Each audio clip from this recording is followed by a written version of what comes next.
Hi guys, Karen here.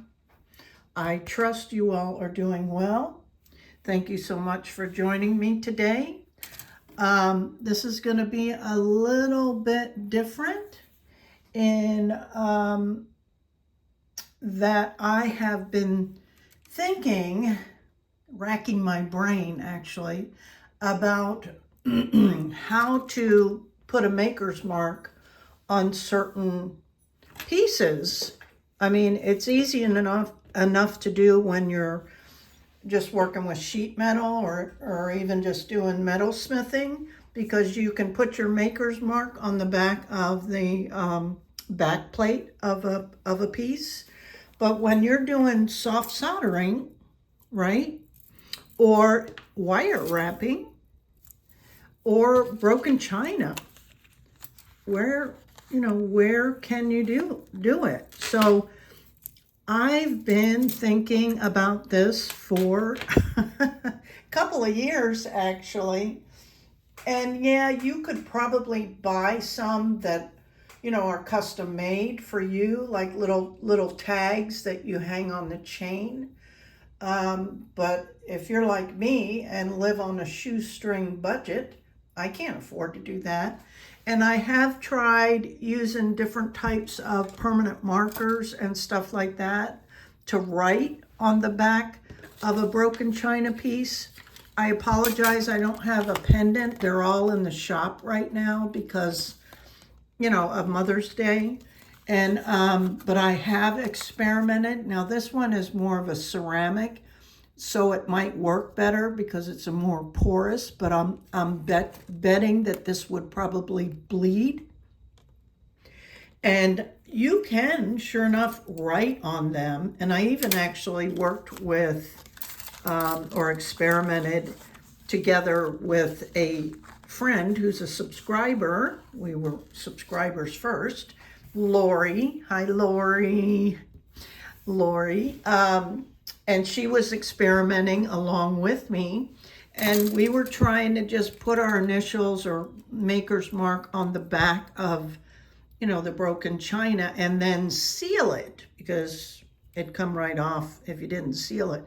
The problem was that the sealants would smear it. And I tried everything: varnish, Mod Podge, fingernail polish, even Protect-A-Clear, and it blurred it. Even I think Protect-A-Clear was probably the best in that it was the least deforming, but it still almost looked like a double impression when it was all said and done.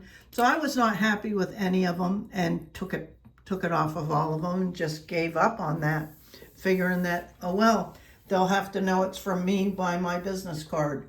But I was looking, I think it was on the website ImpressArt. That's where I get a lot of my metal stamps to do the texturing and stuff. And they have blanks, and you can get blanks and stamp your own. So that's kind of what promoted this project. Was I was going to order some, and then I thought, wow, that's kind of pricey again, because you're ordering it already cut and cut out. So I decided to try it myself. And how I originally did it was I used a template. I decided, because y'all know I just use my initials, K-I-J, for Karen's Intuitive Jewelry. And I didn't want something really big because I just wanted, a little name tag kind of thing. So I went with a 10 millimeter because I could still get my initials on it, and it's small enough that it's not distracting. So I initially just used a template and cut it out myself using the shears. And it was a lot of work for one little piece, and this is the one that I got. and you can see it's rough and stuff. I never did go ahead and file everything, but you'd have to file the rough edges off and all that stuff. So it was kind of time consuming to get it to where it looked decent. And of course, my initials, I was still experimenting and wasn't getting them centered and all that. So I thought, well, that is a possibility if you want to put the work in. And on this one, I just had some, I think this is, oh, it's marked right here, 26 gauge copper sheet metal that I experimented with using the template, drawing the circle out, cutting it out, and then stamping my initials. And like I say, it works.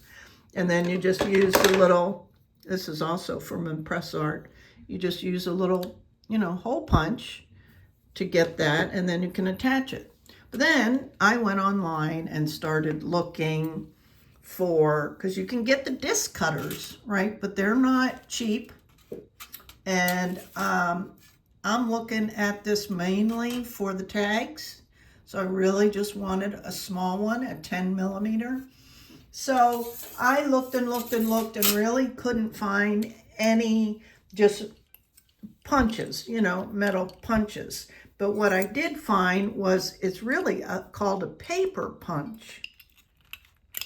But this is kind of heavy duty, way better than those small ones that you use for just your papers and stuff. And what was important was that I read, it would take up to, I forget what it was, how many pages of thick cardstock. So I thought, well, if I'm just using 26 gauge, it's pretty thin, so it should work. And so I ordered this one, and I'll have it listed below. It's doing okay. I've used it 3 or 4 times now. We're going to use it again today. It comes out real clean. It's a little folded, but you just take it to the bench block and hammer it, flatten it. And then I just put a piece of tape over it, which also helped with the alignment of the stamps. So this is how I think it's going to work best. And it handled this just fine.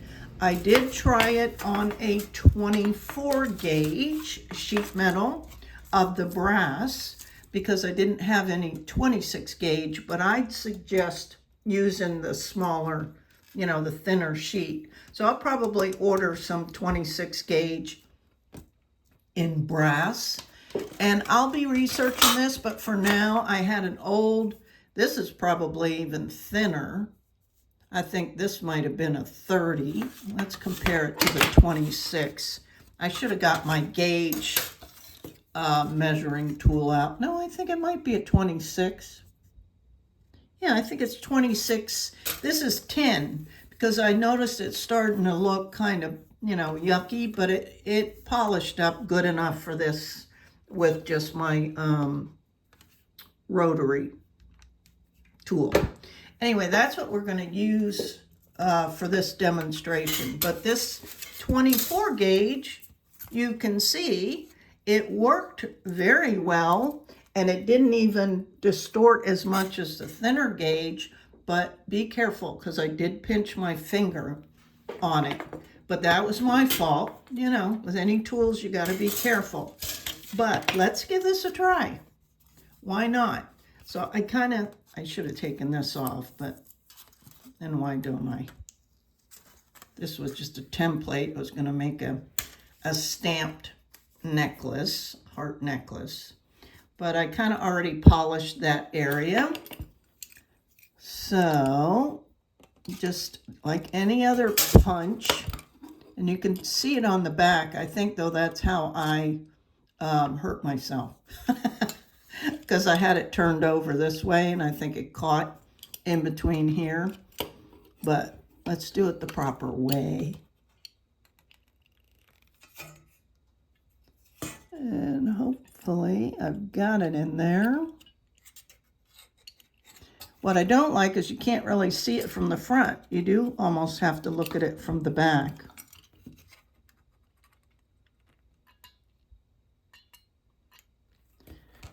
Okay. And just give it a punch.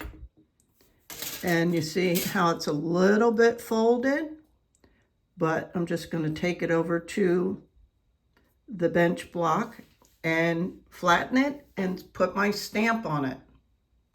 And I need more practice with centering, but it's okay. I will get better the more I do it. And then you just use this little metal hole punch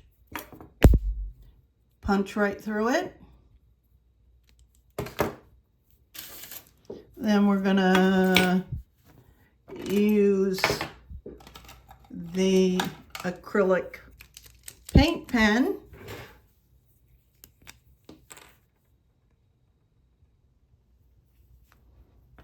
Right.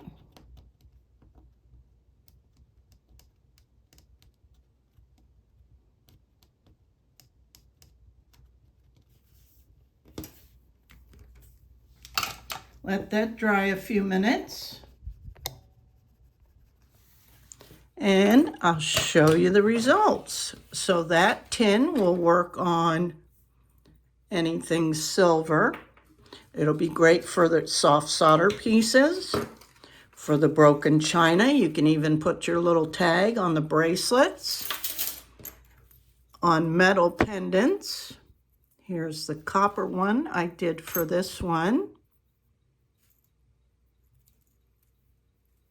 Right?